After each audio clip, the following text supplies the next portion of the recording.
Hackbällchen in Sahnesoße. Und wie man es jetzt gerade sieht, sind sie unglaublich saftig. Mit meinem persönlichen Geheimtipp.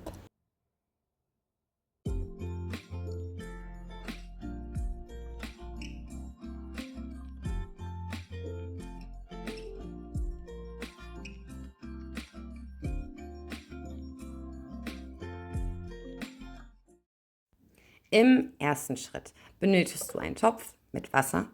Da drin werden dann gleich die Kartoffeln gekocht.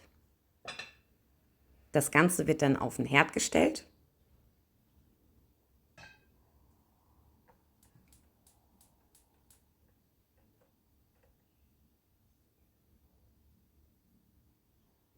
Dann werden die Kartoffeln vorbereitet. Ich koche gerne die Kartoffeln mit der Haut. Das hat den Vorteil, dass sie dann nicht zu weich gekocht werden durch den Schutz der Haut. Große Kartoffeln werden einmal halbiert, die kleinen Kartoffeln werden einmal in der Mitte so aufgeschnitten. Das vereinfacht auch das Pellen später.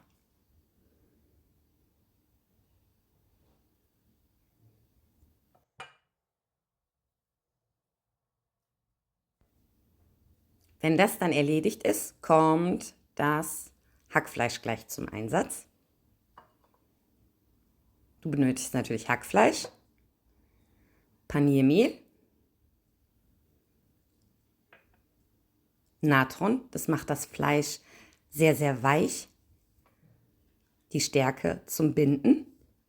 Ich benutze in dem Rezept übrigens kein Ei, Gewürze und Paprikapulver. Alle Mengenangaben schreibe ich dir wie immer unten in die Beschreibung. Da kannst du nochmal alles, falls du das nachkochen möchtest, findest du da alles detailliert. So, die ganze Masse wird dann so lange geknetet, bis gleich, also man sieht es gleich im Video, bis es zu einer einheitlichen Masse wird. Also man merkt das auch. Das bindet sich halt. Das geht eigentlich relativ fix. Und wenn der Schritt dann erledigt ist, wird das Ganze dann geformt.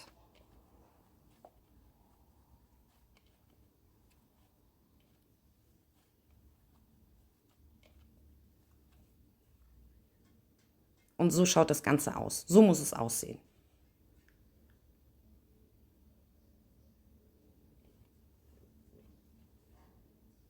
So, dann brauchst du eine kleine Schüssel mit Wasser.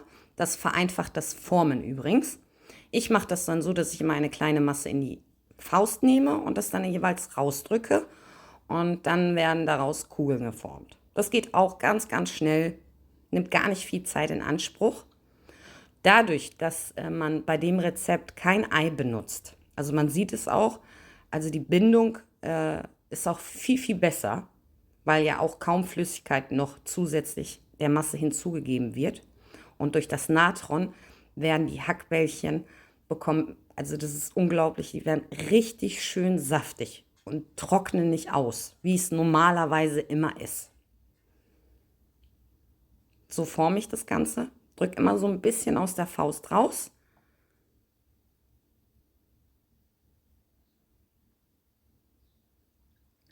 Immer wieder die Hand nass machen. Dann kriegt man auch richtig schöne Kugeln daraus.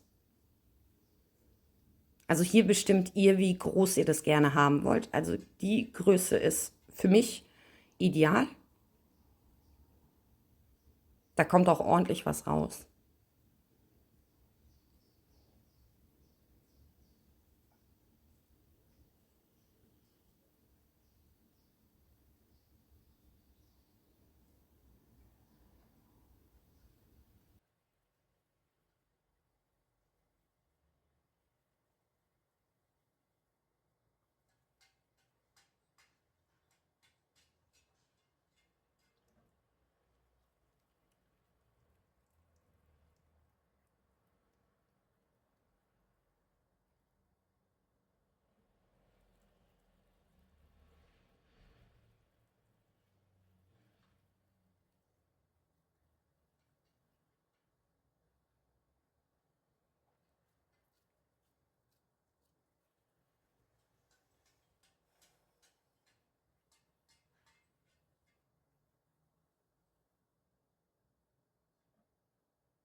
Wenn die Hackbällchen dann fertig geformt sind, also hier sieht man es auch, also die Portion, also kommt bei der Menge kommt ordentlich was raus.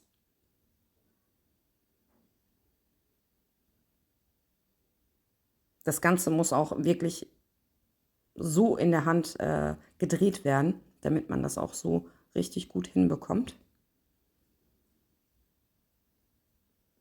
Deswegen habe ich das auch so detailliert wie möglich versucht zu zeigen. So schaut das Ganze übrigens aus.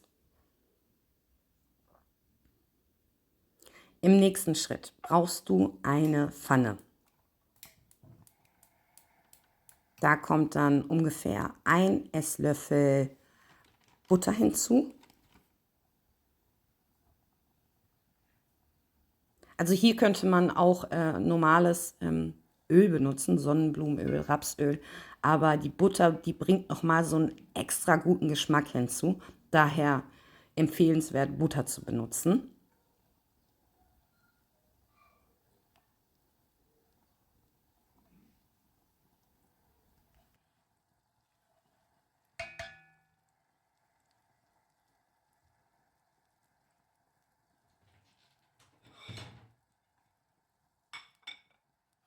Wenn sich die Butter komplett aufgelöst hat, kommen dann die Hackbällchen in die Pfanne und werden auf höchster Stufe so richtig, richtig schön angebraten.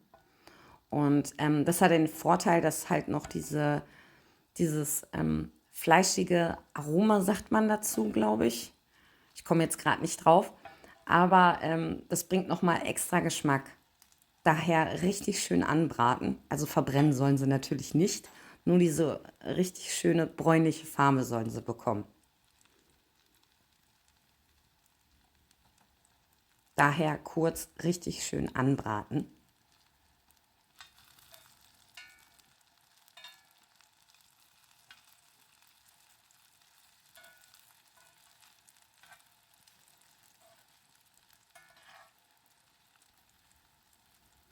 Und übrigens, also durch die Stärke ist die Bindung, also von dem Hackfleisch, viel, viel stärker, als wenn man Ei benutzt. Man merkt das auch, also die Hackbällchen reißen kaum auf. Also sie bleiben so, wie sie geformt worden sind, bleiben. Und durch das Natron bleibt das Fleisch innen richtig saftig. Also es ist wirklich zu empfehlen, das mal auf die Art und Weise zu probieren. Und es ist garantiert, dass man unglaublich begeistert ist. So, wenn das Ganze dann gut angebraten ist,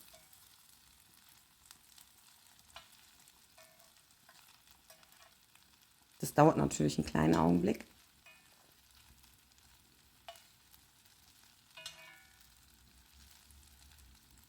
immer wieder gut umrühren, damit sie von beiden Seiten schön angebraten werden.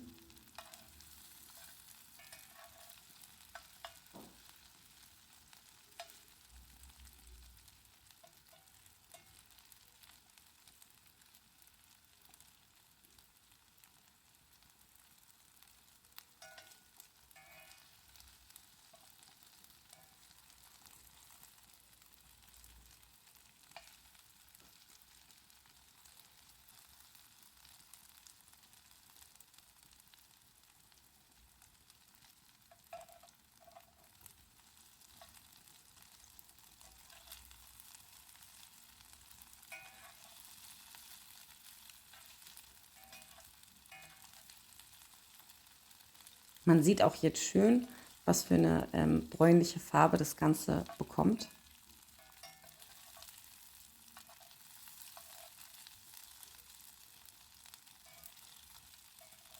Immer wieder gut umrühren.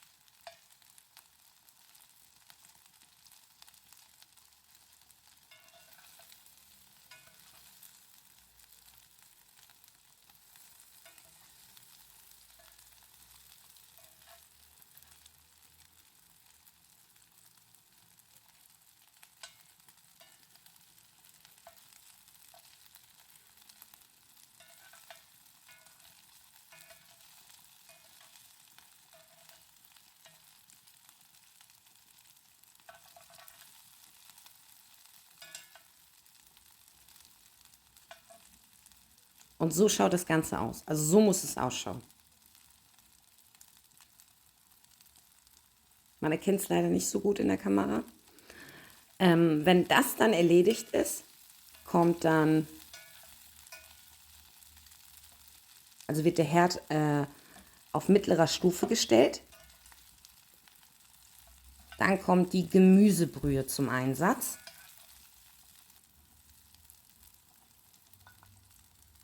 Das Ganze wird gut vermischt. Ich habe hier ungefähr 1 Esslöffel auf 500 Milliliter. Das wird dann gut umgerührt. So, und dann wird immer wieder ein kleiner Anteil der Flüssigkeit in die Pfanne hinzugegeben.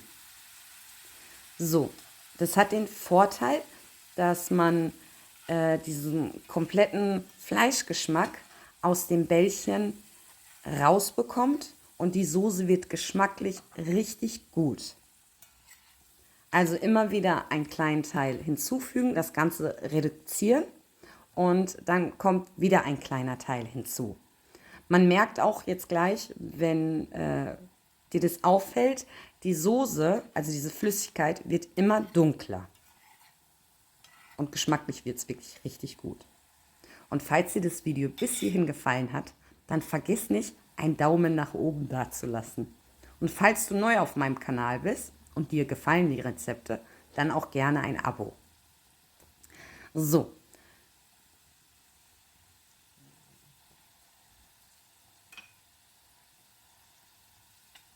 Das Ganze dauert auch einen kleinen Augenblick. Also es geht jetzt nicht super, super schnell. Und das Ganze wird dann auch jeweils immer wieder umgerührt.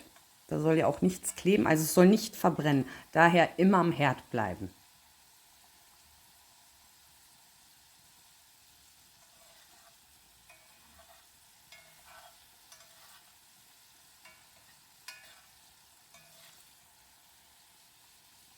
So, dann kommt noch mal ein Teil rein. Und dann geht man noch mal so vor.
So, man sieht auch jetzt richtig gut, wie dunkel das Ganze geworden ist. Und so muss es ausschauen. Diese Farbe muss es erhalten.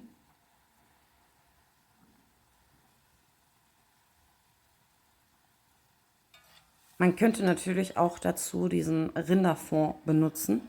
Dann hätte man auch das Ergebnis. Aber das ist eigentlich nicht nötig, weil man ja so oder so die Hackbällchen anbratet. Und so bekommt man den vollen Geschmack aus den Hackbällchen in die Soße mit rein.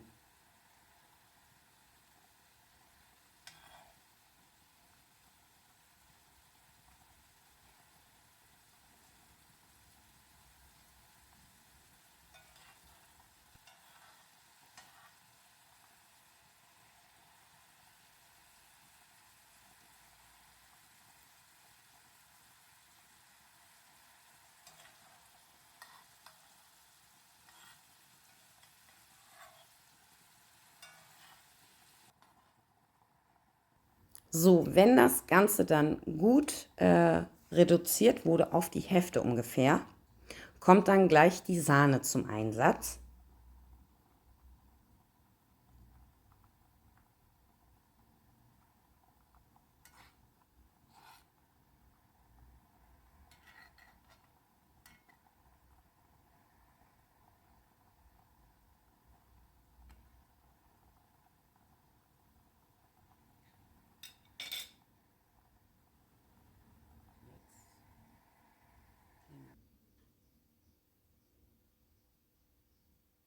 So, dann wird die Hitze runtergestellt und die Sahne wird dann hinzugefügt.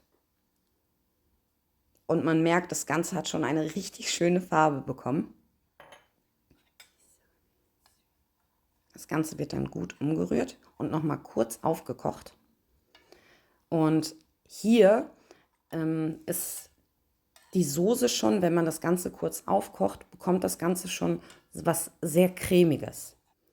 Und wer es noch cremiger haben möchte, also ich mag es so, der fügt dann einmal, also brauchst du dafür 1 Esslöffel Butter, 1 Esslöffel Mehl. Die Butter muss auch Zimmertemperatur haben, also so, damit man das auch gut umrühren kann. Das Ganze wird dann einmal so richtig schön, also bis sich die Masse vermischt hat mit dem Mehl und Butter. Dann ist es auch schon fertig, so muss es ausschauen. Das ist eine Variante, also man könnte auch eine Mehlschwitze machen, aber das ist halt viel, viel besser. Da braucht man dann keine Angst haben, dass in der Soße Klümpchen sind. Also das rührt man auch einfach leicht ein und die Masse wird unglaublich cremig und geschmacklich auch gut. So schaut das jetzt schon aus. Ist schon sehr cremig. Aber durch jetzt diese Butter-Mehl-Mischung wird das noch viel, viel besser. Das wird dann kurz eingerührt. Man wird jetzt gleich auch sofort feststellen, dass sich die Konsistenz der Soße verändert.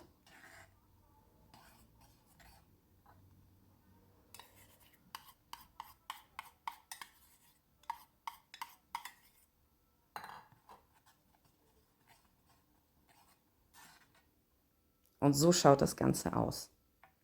Also es ist wirklich, man sollte das nachmachen. Es schmeckt unglaublich gut und ich kann es echt nur empfehlen. Und so schaut das Ganze aus. Also man kann es, also wir essen es gerne zu Kartoffeln und man könnte es auch zu Nudeln, je nachdem, es wird auch zu Reis total gut passen und unsere Jungs lieben das. So, dann sind auch bis dahin schon die Kartoffeln fertig gekocht. Die werden dann einmal so geschält. Da habe ich ja ganz am Anfang gesagt, das vereinfacht den Weg. Also die waren jetzt relativ, ja, wie lange waren sie im Wasser? Um die 20, 25 Minuten. Und man merkt, also sie sind halt noch gut fest geblieben. Und das hat den Vorteil, wenn man halt die Haut dran lässt. Das Schälen ist ein bisschen, ja, also ist heiß, aber es geht. Es geht halt sehr, sehr einfach ab.